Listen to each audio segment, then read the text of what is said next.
Hi everyone. It's me again. Sorry for the delay for the chapters for My Hero Academia. I'm gonna review both chapters today. I read them and honestly, God, I need to stop saying honestly.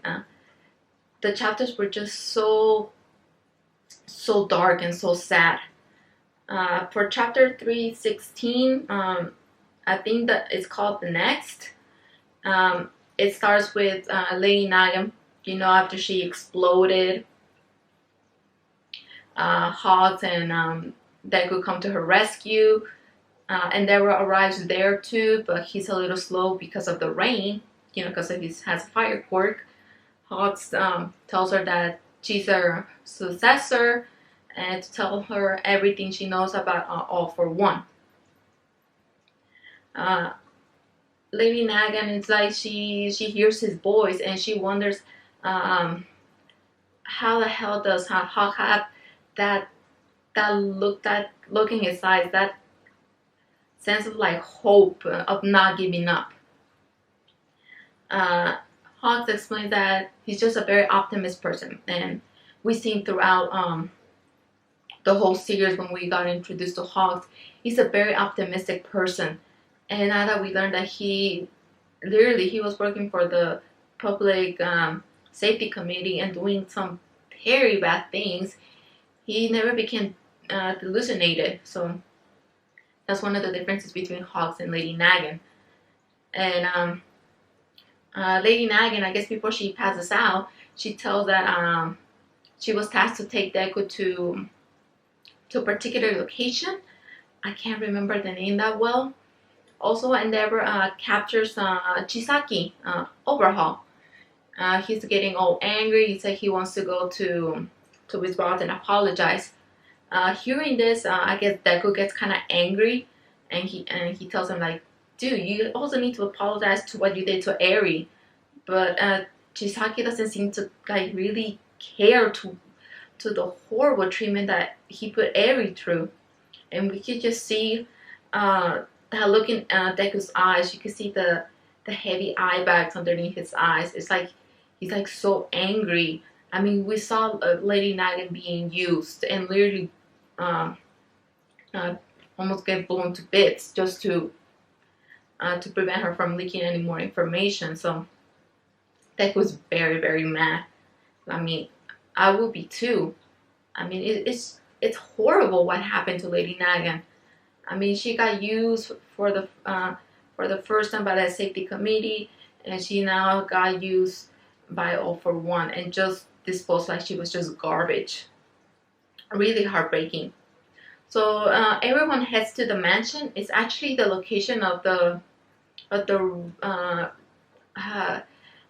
crazy cult that rejects creature quirks. I think they're called morphic quirks. I can't remember the term correctly. So they go there, and Deborah tells him like, "Dude, don't be reckless." We see that Hogs, I think Best Genus, Edgeshot, Mount Lady, Kami Woods are all out there.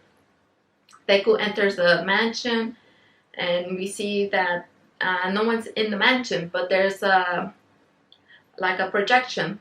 I guess like some type of like memory device that recorded something, and we see All for One talking.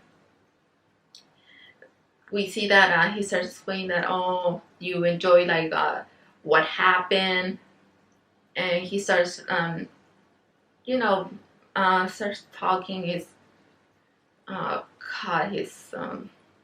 twisted view on society, saying that society's turning people into villains based on their quirks and all of those things. And he says that while he was in prison, he would not stop thinking of Deku. And my God, the end of the chapter, it just, it's literally like a slap. He says, "You're next." It's like literally taunting what All Might said after he defeated All for One. "You're next." And now he's telling it to Deku, and we see the mansion explodes. Very dark chapter, and oh boy, it gets even darker on the next one. For chapter 317 is called Scars, Mud, and Blood.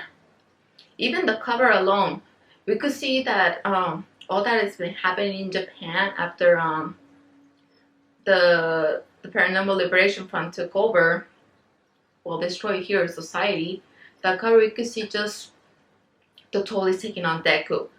You could see that he's no longer smiling, and it's extremely heartbreaking because in the beginning we see Deku, he's all this little shy, fragile kid, smiling, trying to save people.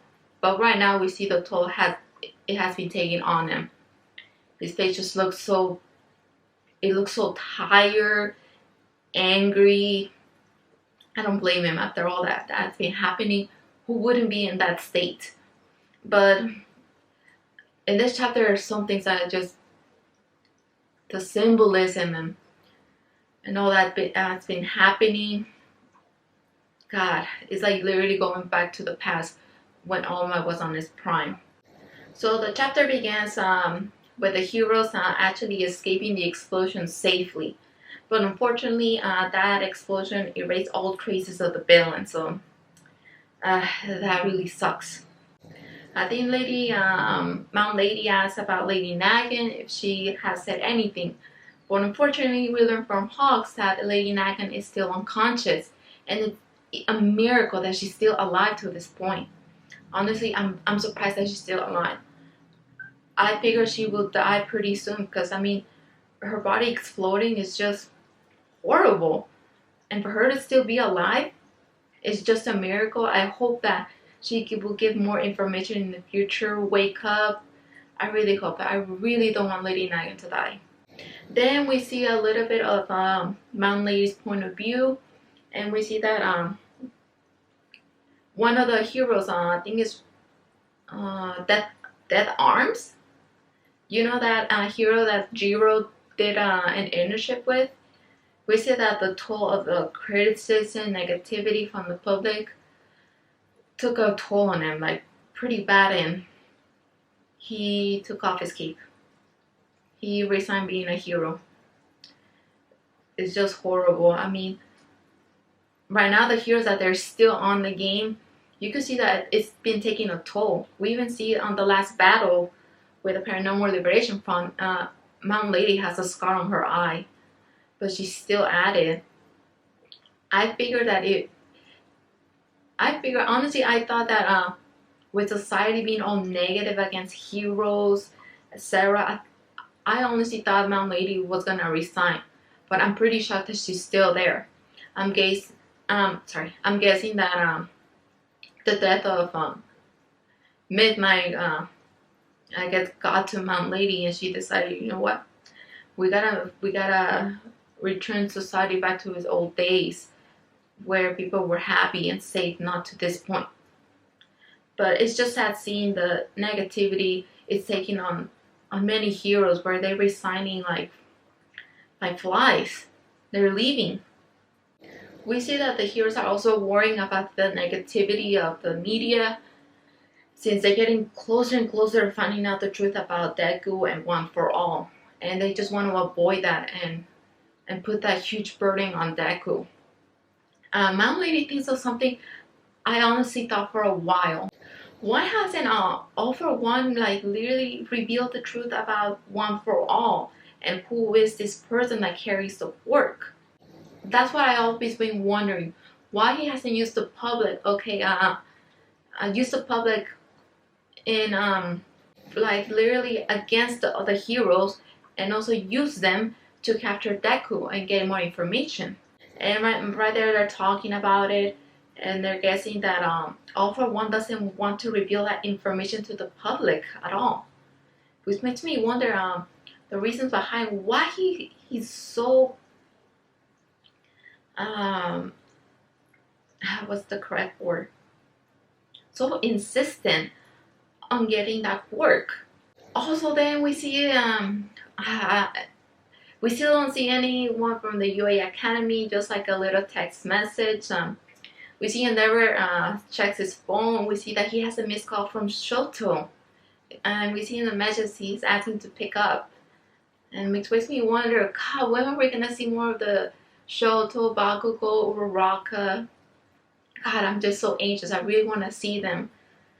And we see that Endeavor, he says that it's still not time to answer the phone. He says that to wait a little longer, which makes me wonder why he's not really talking to Shoto right now. I'm guessing it's because of the situation that they're in, and he doesn't want to put his son in danger. Then we see that Deku caught another assassin, but this time he caught him alive.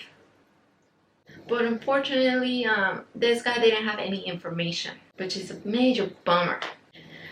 And here comes the very sad part of the chapter. It's just heartbreaking.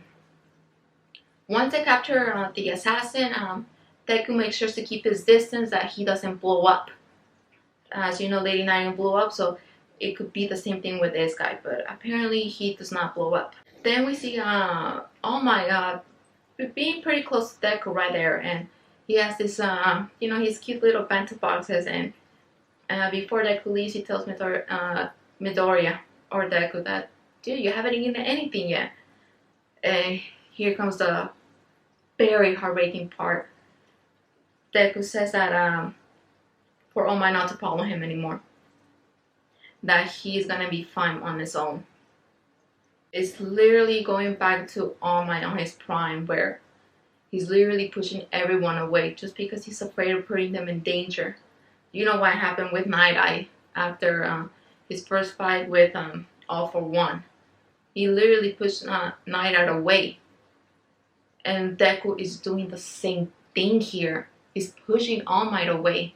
This chapter really broke my heart. I literally, a tear came out of my eye after seeing that moment, and then remembering All Might pushing Night Eye and just everyone away just for their safety.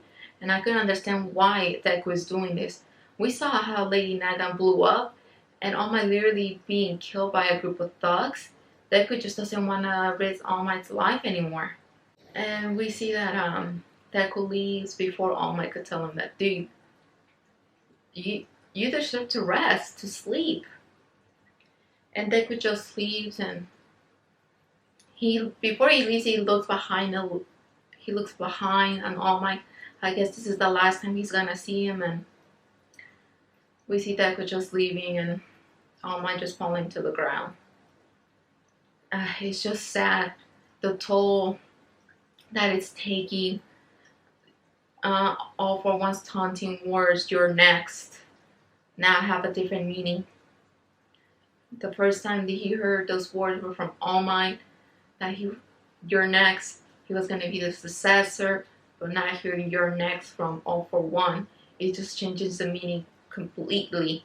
Deku just doesn't want to risk All Might getting hurt, because one, he can't fight anymore, and to Deku, All Might is a very special and important person. But it just makes me angry and very sad that Deku is doing the same mistakes All Might did in the past. Then we see after All Might and Deku's conversation, we see Stain.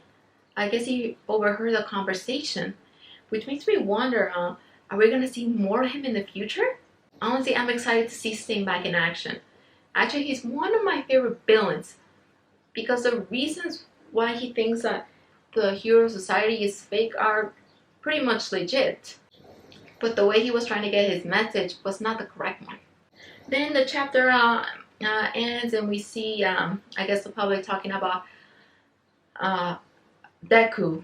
They don't see him as a hero. People think he's a noble. They think he's a noble because of the multiple quirks he has. Some people say, dude, this guy is a good hero. Others say that this guy that whenever there's trouble, he won't stop to lend a hand. He's always covered in scars, blood, and mud. And on the last panel, we see why people meant that he doesn't look like a hero. The panel on that last page is just so dark and so sad, and also very terrifying. We see that Deku's literally covered in this, almost like this darkness. And we see that, we can see that very likely he's very covered in wounds, blood, mud. It's just heartbreaking, both of these chapters. I really hope we get to see a little bit more. Hopefully, students from the UA Academy. It's been too long without seeing Bakugo. I wonder if Deku were to see Bakugo and see what he's doing, pushing everyone away. I'm pretty sure he will give him a scolding. Like, dude, don't literally try to take everything to yourself. But anyway, very heartbreaking chapters. I'm so excited to see the next one. I hope it's not as depressing as these last two. But anyways, thanks for watching, and I hope to see you on the next My Hero Academia chapter.